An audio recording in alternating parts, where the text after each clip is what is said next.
నమస్కారం ప్రజలారా, మా యూట్యూబ్ ఛానల్. నా పేరు రాజు. తెలంగాణలో ఘోర రోడ్డు ప్రమాదం జరిగిందండి. అది చూస్తే కర్నూలు బస్సు ప్రమాదం మరొక ముందే వికారాబాద్ హైదరాబాద్ హైవేపై ఘోర ప్రమాదం జరిగిందండి. ఏమంటే టిప్పర్ బస్సు ఢీ కొనడంతో 19 మంది చనిపోవడం కూడా జరిగింది. ఏమంటే కర్నూలులో చూస్తే ప్రైవేట్ బస్సు, ఇక్కడ చూస్తే ఆర్టీసీ బస్సు. ఎంతోమంది పాపం ఆర్టీసీ బస్సు తాండూరు నుంచి హైదరాబాద్ వెళుతుందండి. ఈ తాండూరు బస్సు వెళితే చేవేళ్ళ దగ్గర ఈ ఘోర రోడ్డు ప్రమాదం జరిగింది. ఎందుకంటే ఈ పరిస్థితిని చూస్తే మనం పొద్దున్నే లేచి స్కూల్కి వెళ్ళేవాళ్ళు, కాలేజీలకు వెళ్ళేవాళ్ళు, హాస్పిటల్కి వెళ్ళేవాళ్ళు బస్సు ఎక్కారు. తాండూరులో బస్సు బయలుదేరడం, రావడం, హైదరాబాద్కి రావడం, మధ్యలోనే హైదరాబాద్ రాకుండా మధ్యలోనే ఈ యాక్సిడెంట్ జరగడం కూడా జరిగింది. చూసుకుంటే కర్నూలు బస్సు ప్రమాదంలో జరిగి అక్కడ 19 మంది చనిపోవడం జరిగింది. ఇక్కడ కూడా సేమ్ టిప్పర్ అతివేగంతో రావడం ప్లస్ కంకర వేసుకొని రావడం కూడా చాలా టిప్పర్ అండి. ఆ టిప్పర్ వచ్చి బస్సుని ఢీ కొడితే మొత్తము కంకర పోయి ఆ బస్సులో పడిపోవడం, కంకర కింద పడి చాలామంది చనిపోవడం కూడా జరిగింది. దీని వెనకాల చూసుకుంటే ఆ చనిపోయిన వాళ్ళలో 8 మందిపై ఎలాంటి గాయాలు కూడా లేవు. ఆ చనిపోయిన వాళ్ళలో 13 మంది మహిళలు, ఒక పసికందు. చూడండి, అది మనం ఏమనాలా, ఇంచుమించు అది 40 టన్నులు సామర్థ్యం కలిగిన టిప్పరు వాళ్ళు తీసుకొచ్చింది 50 టన్నులు కంకర వేశారు. చూడండి, ఆ అతివేగము 40 టన్నులు తీసుకురావాల్సిన టిప్పరు 55 నుంచి 60 టన్నుల మధ్య కంకర వేసుకొని వచ్చినారు. మరి వాళ్ళు చూడండి, కంట్రోల్ లేకుండా రావడం, బస్సుని ఢీ కొట్టడం, బస్సులో ఉండే వాళ్ళకు ఇట్లా చనిపోవడం.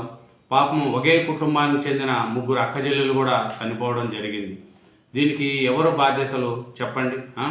మరో 24 మంది గాయాలు కూడా అయినాయి. మృతుల్లో 13 మంది మహిళలు. అతివేగము ప్లస్ రోడ్లు కూడా సరిగా లేవు, అది కూడా చూడాలి. ఏమరంటే కంకర కొడితే బస్సు నిండా కంకర పడిపోయిందండి. ఆ కంకర పొయ్యి ఊపిరాడకు కూడా చాలామంది చనిపోయారు. మళ్ళీ దాన్ని చూడండి, ఎంత చేసినా కూడా ఆ బస్సు గుద్దితే డ్రైవర్ అనుకుంటే వెనుక భాగం గుజ్జు అయిపోయింది. దాన్ని పరిస్థితి మీద చూసుకుంటే కర్నూలు బస్సుకు అంటే కూడా ఎలా అయిపోయింది. ఏమరంటే ఇది బస్సు ఎలా చేసింది ఏమరంటే ఉదయం 6 గంటల 40 నిమిషాలకండి ఇది ఘోర రోడ్డు ప్రమాదం. ఏకంగా 13 మంది చనిపోవడం కూడా జరిగింది. మరో 24 మందికి గాయాలు కూడా అయినాయి. ఏమరంటే వికారాబాద్ జిల్లా తాండూరు నుంచి హైదరాబాదుకు 60 మంది ప్రయాణికులతో వస్తున్న ఆర్టీసీ బస్సును ఎదురుగా వచ్చిన కంకర టిప్పర్ ఢీ కొట్టడంతో ఈ దారుణం చోటు చేసుకునిందండి. చూడండి, వికారాబాదు తాండూరు నుంచి హైదరాబాద్కు వస్తుంది 60 మందిని తీసుకొని. చనిపోయిన వాళ్ళు 13 మంది 13 మంది అండి. చేతిరగాతల్లో 12 మంది మహిళలే ఉన్నారు. ప్రమాద స్థలంలో పరిస్థితిని చూస్తే ఆ 19 మంది, గాయాలైన వాళ్ళు 24 మంది. ఈ పరిస్థితి చూస్తే పాపం పొద్దున్నే లేచి వాళ్ళు ఎక్కడికి పోవాలి, కాలేజీలకు వెళ్ళేందుకు విద్యార్థులు, వ్యాపారం పనుల కోసం కొంతమంది, ఆసుపత్రుల్లో చూపించుకోవడం కోసం కొంతమంది, సెలవులు ఉంటే ఊర్లకు వెళ్ళి తిరిగి వచ్చేవాళ్ళు కొంతమంది. ఇట్లా అందరూ హైదరాబాద్కు వస్తూ ఉంటే ఈ యాక్సిడెంట్లు జరగడం కూడా మనం చూసినాం.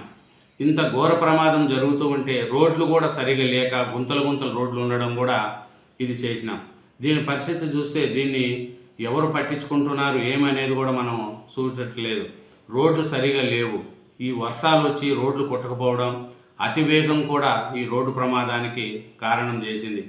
ఏమరంటే చూడు, ఎంతో ఆశలతో వచ్చారండి, సజీవ సమాధి చేసిందండి. ఊపిరి పీల్చుకొని అవకాశం ఇవ్వకుండా కంకర పడిపోవడం కూడా చేసినాం. అర్థనాదాలతో ఆ ప్రాంతం మారుమోగింది. ఒక మృతదేహాన్ని బయటకు తీయడానికి 1.5 గంటల సమయం పట్టడం ప్రమాద తీవ్రతకు నిదర్శనం చేస్తుంది. ఈ రోడ్డు చూస్తే కూడా చాలా అద్మానంగా ఉంది. ఏమి ఉన్నది, చన్నమలో ముంచేసిన కంకర కుప్ప.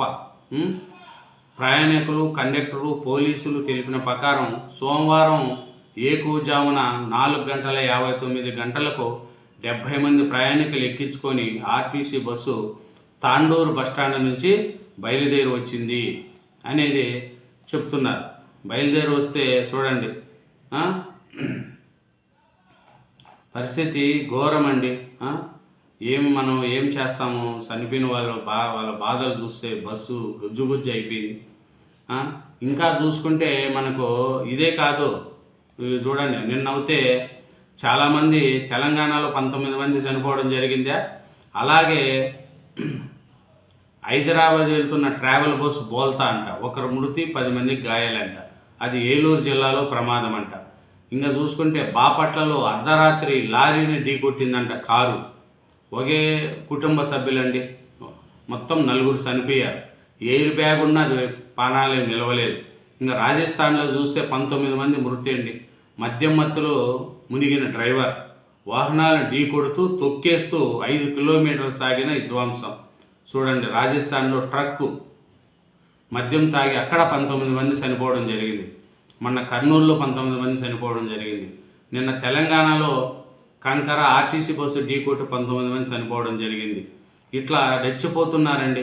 ఎవరు పరిస్థితి ఏమనేది కూడా ఈ ఓవర్లోడ్ కంకరతో ఆర్టీసీ బస్సును ఢీకొట్టి మన తాండూరు నుంచి హైదరాబాద్కు వస్తున్న ఆర్టీసీ బస్సును ఢీకొట్టడంతో 19 మంది చనిపోయారు. కంకర కింద పడి ఊపిరాడక ఎక్కువ మంది చనిపోయినట్టు కూడా మనకు తెలుస్తుంది. టిప్పరు ఒరిగిపడి కంకర కుప్పలా మారింది. కంకర మొత్తం బస్సులో పడిపోయింది. దీని మీద ప్రభుత్వము అడావుడి చేస్తారండి. తర్వాత 3 రోజులకు వదిలేస్తున్నారు. మళ్ళీ అక్కడ కర్నూలులో కూడా బస్సు ప్రమాదం జరిగింది. అధికారులు అందరూ కూడా 2 రోజులు 4 రోజులు అడావుడి చేస్తారు. 5వ రోజు మళ్ళీ మర్చిపోతారు. ఎక్కడ ప్రమాదం జరిగినా కూడా చనిపోతున్నారు. కాబట్టి ప్రజలే జాగ్రత్త వహించాలా. గుళ్ళల్లో కూడా మనం చూస్తుంటే శ్రీకాకుళంలో చనిపోవడం 9 మంది చనిపోవడం జరిగింది. ప్రజలు కూడా ఆలోచించుకోవాలా, జాగ్రత్తగా ఉండాలా. బస్సులో వచ్చినా, ట్రైన్లో వచ్చినా, బండ్ల మీద వచ్చినా జాగ్రత్త వహించాలా. ఈ పరిస్థితిని చూస్తే ఇంకా ఈ తెలంగాణలో జరిగింది ఘోర ప్రమాదం అండి. దీంట్లో చూసుకుంటే వాళ్ళ పేర్లు కూడా చాలామంది ఇచ్చారు పాపము. చూడండి, ఒకే కుటుంబానికి చెందిన 3 చనిపోవడం కూడా జరిగింది. మళ్ళీ ఏమి లేని 3 అక్కా చెల్లెళ్ళండి. అక్షర, దీపికలు ఇంకా కానరారు. 3 కుమార్తెలు మృతి చెందడంతో రోధిస్తున్న తండ్రి ఎల్లయ్య గౌడు, సొమ్ముచెల్లి పడిపోయిన తల్లి అంబిక. 3 బిడ్డలండి, ఆడబిడ్డలు. 3 పిల్లలు చనిపోయారు ఒకే కుటుంబంలో. ఆ తల్లిదండ్రి ఏం చేస్తారు మీరే ఆలోచించుకోండి. భర్త రైలెక్కి బయటపడగా భార్య బస్సు ఎక్కి చనిపోవడం జరిగింది. చికిత్సకు వెళుతూ మృత్యువాత. ఏం చేస్తాం చెప్పండి. పాపము ఎంతోమంది, కొంతమంది హాస్పిటల్ పాలెళ్ళడం. ఫోన్ కోసం వచ్చిందండి ఒక ఆయన. వికారాబాద్ జిల్లా లక్ష్మీనారాయణపూర్లో నివాసం ఉంటున్న శ్రీనివాసరెడ్డి కుమార్తె అఖిలారెడ్డి గచ్చిబౌలిలోని ఒక ప్రైవేటు కళాశాలలో MBA చదువుతుందంట. కొత్త ఫోన్ కొన్నాము వచ్చి తీసుకెళ్ళామంటూ తల్లి అలివేలు మంగ ఫోన్ చేయడంతో అఖిలారెడ్డి హైదరాబాద్ నుంచి శనివారం ఇంటికి వెళ్ళింది. కొత్త ఫోన్ తీసుకొని తల్లిదండ్రులు, సోదరులతో ఆదివారం సంతోషంగా గడిపారు. చూడండి, కొత్త ఫోన్ కోసం పోయింది ఊరికి, తిరిగి వస్తా అంటే చనిపోవడం జరిగింది. ఒకే కుటుంబం అండి, 3 అండి. ఎటు చూసినా ఘోరం. దీనికి పరిస్థితి ఏమంటే ఏం చెప్పగలుగుతాం చెప్పండి. చనిపోయిన తర్వాత ఎవరు దీనికి బాధ్యతలు? ప్రభుత్వం అడావుడి చేస్తుంది, వదిలేస్తారు. జాగ్రత్త ఉంటారు, వదిలేస్తారు. దీని మీద పరిస్థితి ఏమి అనేది కూడా చూసుకుంటే దీనికి నష్టపరిహారం కూడా ఇస్తామంటున్నారు. కానీ ఎంత నష్టపరిహారం ఇచ్చినా ప్రాణం అయితే తెచ్చేయలేం కదా. అంతమంది చనిపోవడం కూడా తెచ్చేయలేం కదా. దీనికి చనిపోయిన వారికి 7 లక్షల రూపాయలు ప్రభుత్వం ప్రకటించింది. చైత్రయాత్రలకు కూడా ప్రభుత్వం అన్ని విధాలా సహకరిస్తుంది.